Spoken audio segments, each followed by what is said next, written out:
Magluluto ako guys ng halaan. Ayan. So, sasabawin ko siya. Gagawin ko siyang tinola. Ito, ayan na yung mga sahog niya. May sabaw na din. Mayroon siyang kamatis, tanglad. Mayroon din siyang sibuyas. At saka sili na green. Tapos sibuyas dahon. Yan yung ano natin guys. So, pakukuluan muna natin siya. Ayan, bago natin to ilagay. So, pakukuluan muna natin guys.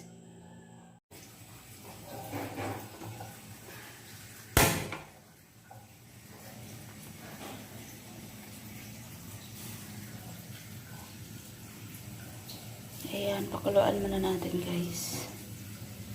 Pakulo. So, ayan guys, kumulo na siya. Ayan. So, ilalagay na natin itong ating halaan.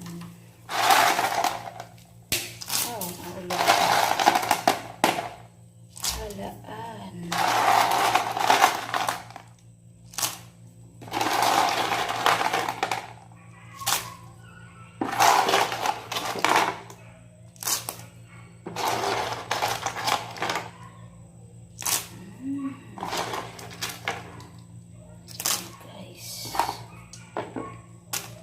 Tapos, lagyan natin siya ng seasoning.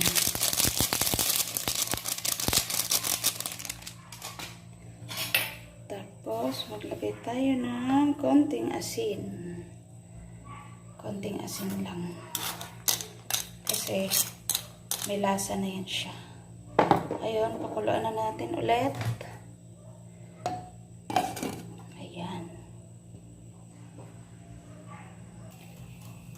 So, yun guys, kumulo na at luto na ang ating halaan.